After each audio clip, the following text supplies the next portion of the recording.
ଏହି ଗଛ ଯେଉଁମାନଙ୍କର ପୁରୁଣା ଭଲ ପାଇବା ହଜି ଯାଇଛି, ସ୍ୱାମୀ ସ୍ତ୍ରୀଙ୍କ ଭିତରେ ଆଉ ଭଲ ପାଇବା ରହୁନି, ଏହି ଗଛ ଆପଣମାନେ ଥରେ ନିହାତି ନିଜ ବାଡ଼ିରେ ଲଗାନ୍ତୁ, ଦେଖିବେ ଆପଣମାନଙ୍କ ଭଲ ପାଇବା ପୁଣି ଥରେ ଫେରି ଆସିବ। ସେଥିପାଇଁ ତ ଏ ଗଛରେ ସମସ୍ତଙ୍କ ପାର୍ଟନରଙ୍କ ନାଁ ଏଥିରେ ଲେଖା ହେଇଛି।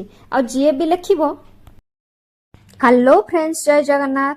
ଏବେ ଆମେ ବାଟରେ ଯାଉ ଯାଉ ଏଇ ବିଚ୍ କୂଳରେ ପହଞ୍ଚିଗଲୁ।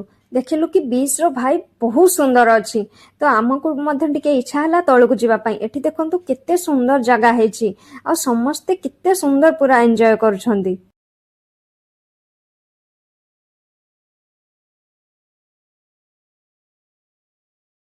ତାପରେ ଆମେ ମଧ୍ୟ ଟିକେ ଏଠି ବୁଲାବୁଲି କଲୁ, ଆଉ ବହୁ ଜୋରସେ ଭୋକ ଲାଗୁଥିବାରୁ ଏଠି ଦେଖନ୍ତୁ ଆମେ ଟିକେ ମୁଢ଼ି ମସଲା ଖାଇଲୁ, ଆଉ ଗୋଟେ ମକା ସିଝା ଖାଇଲୁ। ତାପରେ ପହଞ୍ଚି ଗଲୁ, ଆମର ଏଠି ଗୋଟେ ମେଳା ଲାଗିଥିଲା। ଦେଖନ୍ତୁ ଭୁବନେଶ୍ୱରରେ ଯେମିତି ଥରେ 6 ମାସରେ ଥରେ 4 ମାସରେ ଥରେ ମେଳା ଲାଗେ ନା, ଇଏ ସେମିତିକା ମାନେ କିଛି ଗୋଟେ ଏକ୍ସପୋ ଏଠି ପଡ଼ିଥିଲା। ତ ହ୍ୟାଣ୍ଡକ୍ରାଫ୍ଟ ଜିନିଷ ପଡ଼ିଥିଲା। ତ ଆମେ ମଧ୍ୟ ଏଠି ଟିକେ ବୁଲାବୁଲି କଲୁ, କ'ଣ ନୂଆ ନୂଆ ଜିନିଷ ବହୁତ ସୁନ୍ଦର ଆସିଛି। ତ ଏଠି ଦେଖନ୍ତୁ ପ୍ୟାଣ୍ଟ ସାର୍ଟଠୁ ଆରମ୍ଭ କରିକି ଘରକରଣା ଏମିତି ବହୁତ ଜିନିଷ ଏଠି ଥିଲା।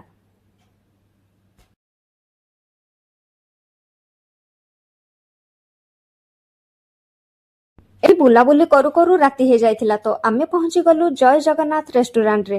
ସତ କହିଲେ କୌଣସି ଓଡ଼ିଶା ବାହାରକୁ ଯାଇଥିବ, ଆଉ ଯଦି ସେଠି ଆପଣ ଆପଣଙ୍କ ପ୍ରଭୁ ଆରାଧ୍ୟଙ୍କୁ ଦେଖିଦିଅନ୍ତି, ଆଉ ଓଡ଼ିଆ ଲେଖା ଥିବା କିଛି ଦେଖିଦିଅନ୍ତି, ଆପଣଙ୍କୁ ବହୁତ ଖୁସି ଲାଗେ ନା। ତ ଆମେ ବି ସେମିତି ଖୋଜି ଖୋଜି ଏଇ ହୋଟେଲକୁ ପାଇଥିଲୁ। ତ ଏଠି ଦେଖନ୍ତୁ ପୁରା ଆମ ଓଡ଼ିଆ ପରିକା ଖାଇବା। ଏଠି ଆମେ ତରକାରୀ ଅର୍ଡର କରିଥିଲୁ, ଆଉ ଏଠି ରୁଟି ଅର୍ଡର କରିଥିଲୁ। ସତରେ ଖାଇବା ବହୁତ ଟେଷ୍ଟି ଥିଲା। କୌଣସି ଓଡ଼ିଶା ବାହାରକୁ ଯାଇଥିବ, ଆଉ ତମକୁ ଯଦି ଓଡ଼ିଆ ଖାଇବା ମିଳିଯାଏ, ଘର ଖାଦ୍ୟ ମିଳିଯାଏ, ତାହେଲେ ତାଠୁ ତ ସୌଭାଗ୍ୟ ଆଉ କିଛି ବି ନାହିଁ। ଏବେ ଚାଲନ୍ତୁ ମୁଁ ଆପଣଙ୍କୁ ଏମିତି ଏକ ଫୁଲ ଦେଖାଉଛି ଯୋଉଥିରେ ବ୍ରହ୍ମା ବିଷ୍ଣୁ ମହେଶ୍ୱର, ପଞ୍ଚୁ ପାଣ୍ଡବ ଏବଂ 100 କୌରବ ଅଛନ୍ତି। ଆଉ ସେଇ ଫୁଲର ନାଁ ହଉଛି ବ୍ରହ୍ମକମଳ। ଏଠି ଦେଖନ୍ତୁ କେତେ ପ୍ରକାରର ବ୍ରହ୍ମକମଳ ଫୁଲ ଅଛି, ଆଉ ତାର ଭେରାଇଟି ମଧ୍ୟ କ'ଣ କ'ଣ ଏଠି ଆପଣମାନଙ୍କୁ ଦେଖେଇ ଦଉଛି। ତ ଏବେ ଆମେ ପହଞ୍ଚି ଯାଇଛୁ ଏକ ବୋଟାନିକାଲ ଗାର୍ଡେନରେ। ଏଠି ଦେଖନ୍ତୁ ବହୁତ ସୁନ୍ଦର ସୁନ୍ଦର ଆଶ୍ଚର୍ଯ୍ୟଜନକ ଗଛ ଆପଣମାନେ ଦେଖିବାକୁ ପାଇବେ, ଯୋଉଟା କି ମୁଁ ତ ଆଜି ଯାକେ ଦେଖିପାରିନଥିଲି। ଦେଖନ୍ତୁ ଏତେ କେତେ ସୁନ୍ଦର ସୁନ୍ଦର ଗଛ।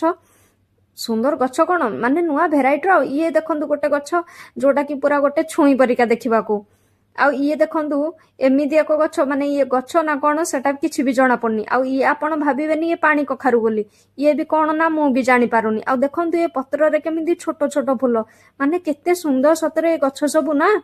ତ ଏବେ ଆମେ ପହଞ୍ଚି ଯାଇଛୁ। ଦେଖନ୍ତୁ ଯୋଉମାନଙ୍କର ଭଲ ପାଇବା କମି ଯାଉଛି, ଲଭର୍ସ ମାନଙ୍କ ଭିତରେ ବ୍ରେକଅପ୍ ହେଇଯାଉଛି, ଆଉ ସେ ଲଙ୍କା ଲୁଣ ଗୁଣି ଗାରେଡି କରିବା ଅପେକ୍ଷା ଏଇ ଗଛରୁ ଆପଣ ମାନେ କ'ଣ କରିବେ, ଆପଣଙ୍କ ନଖରେ ଏଇ ପତ୍ରରେ ଆପଣ ମାନେ ଆପଣଙ୍କ ପ୍ରେମିକା ମାନଙ୍କ ନାଁ ଲେଖିଦେବେ।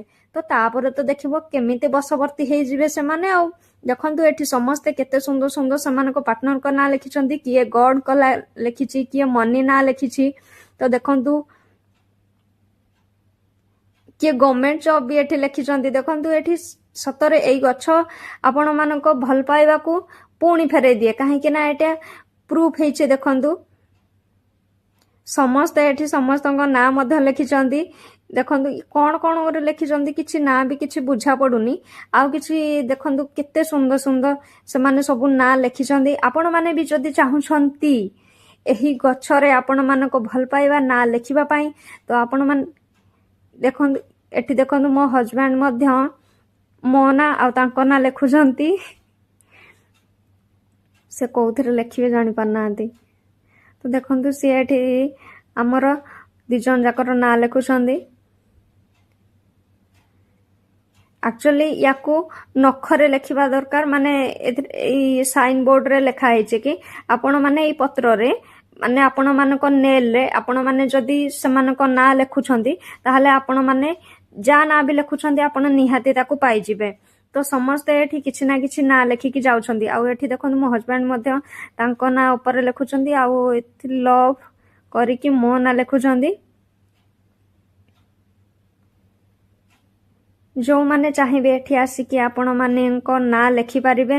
ଆଉ ସେ ଗୁଣିଗାଟି କରିବା ଦରକାର ନାହିଁ, ଲଙ୍କା ଲୁଣ ଫୁଙ୍କେଇବା ଦରକାର ନାହିଁ, କି ଛୁଞ୍ଚି କଟା ମାରିବା ଦରକାର ନାହିଁ।